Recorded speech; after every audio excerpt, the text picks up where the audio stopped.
that has frequently been made to scholars who considered it unlikely that Abelard and Aloysius ever spoke or behaved as described in the correspondence, posit that such a view is prudish, subjective, and anachronistic, citing clerics who kept concubines or sporadic waywardness of 12th century monastic life.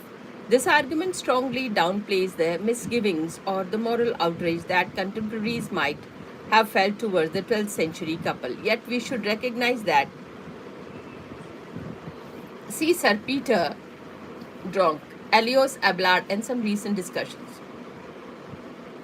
In Intellectuals and Poets in Medieval Europe, Rome, 1992, page 332. Personal disapproval, John Marenborn, Authenticity Revisited in Bonnie Wheeler, Listening to Elios, The Voice of a 12th Century Woman, New York, 2000. Page number 23, Science Fiction and Anachronism. See, Marenborn, arguing against challenge to authenticity in John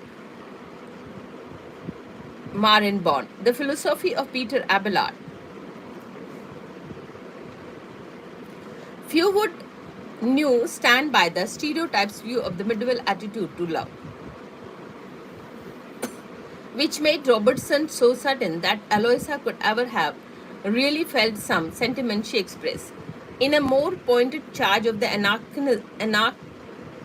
anachronism, he refers to the leap of imagination which makes Abelard, a Richardson before his time, as highly implausible. Page 90. The reference to Samuel Richardson, 18th century epistolary novel, Pamela or Virtue Rewarded, and Clarissa, The History of a Young Lady. There seems to be a certain complacency, if not outrageous sympathy, towards Eloisa's sexual philosophy. She, Joan O. Ward, and Neville Chiveroli, the young Eloisa, and Latin rhetoric. Wheeler, Listening to Eloisa, page 62.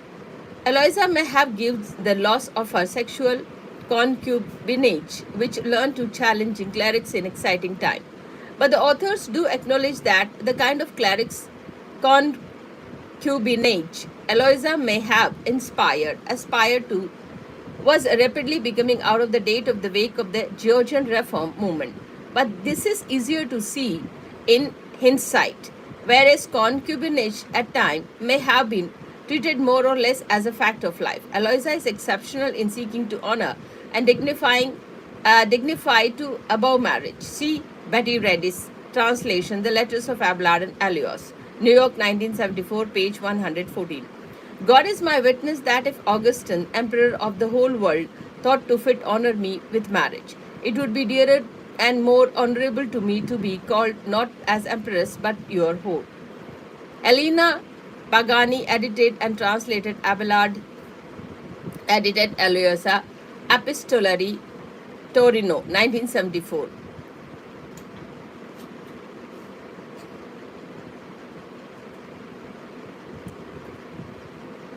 Frequently closer to the pleading of consonant with the dialectical exercise than to content customary in love letters, seeks to win the readers to the side of the writer, not only logical but emotionally, sedating use against the moral inquiry that we might otherwise mount against the outrageous position taken by the couple in the letters. Can the couple claim to intellectual superiority, personal uniqueness, and the perfection of their love sufficiently justify them? May we defend the moral position of Abelard and Elios, or must we take side against them? There are multiple approaches possible to explore this debate, in which outrage plays a visible role. In the end, it seems to me come down to the question of how. Nowhere can anything apparently Eloisa's unconventionality be seen. See Jack Paul, Minge, Petrologies, in chapter 124, Abelard's treatment of concubinage. Ruth Mazo Caris acknowledged the unusual position of Eloisa in unmarriage, woman, man, and sexual union in the Middle Ages. Philadelphia, 2012, page 44. Few voices in the 12th century and earlier spoke out of the principle against the sacralization of the marriage, and certainly not against marriage as an institution, unless they proposed chastity instead. It should be noted, however, that both Aloysia and Abelard refer to marriage as a sacrament to the in the correspondence. One instance can be seen in the modern scholar curious acquisition to Aloysia claim that marriage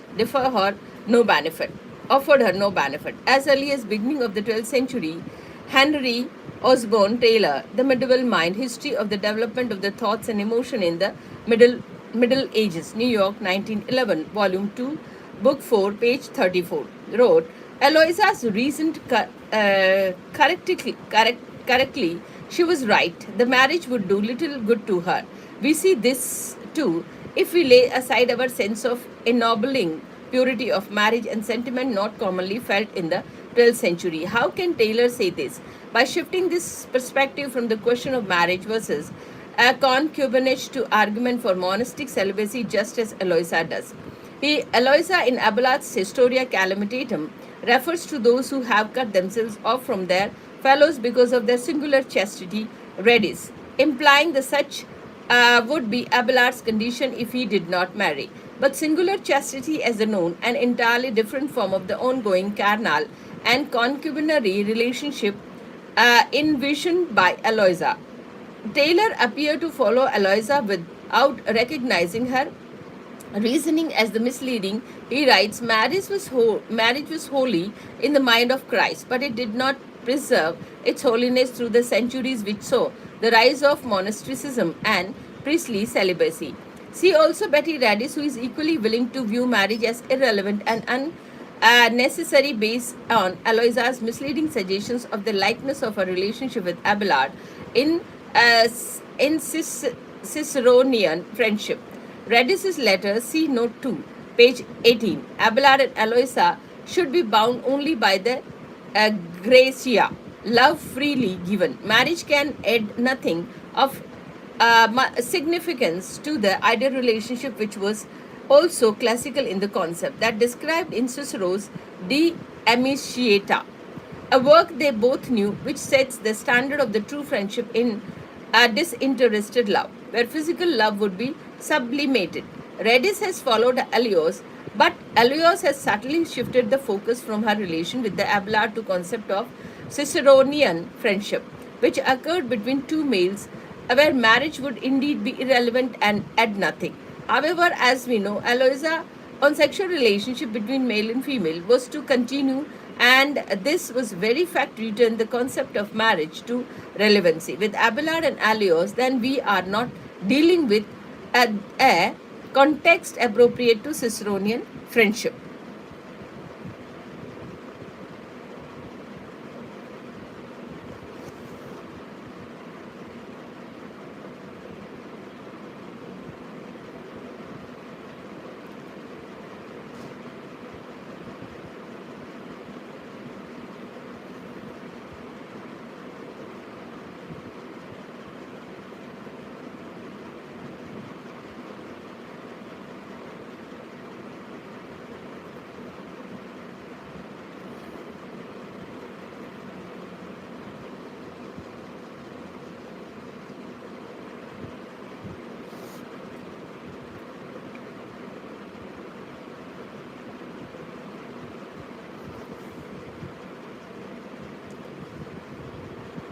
Believe that one fruitful approach is through the history of the correspondence reception.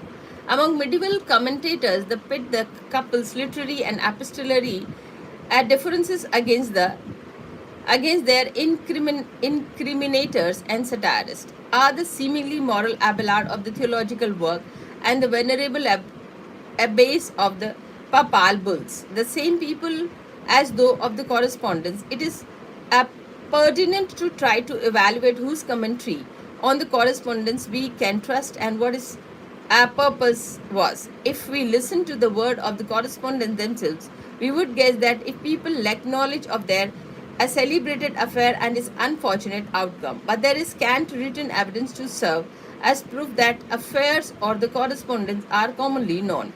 Even from the Latin educated elite of their own and circles, numerical speaking and couple differences are few. For every Berenger of the Poitiers coming of Abelard's defense, of flattery display of Peter the Venerable.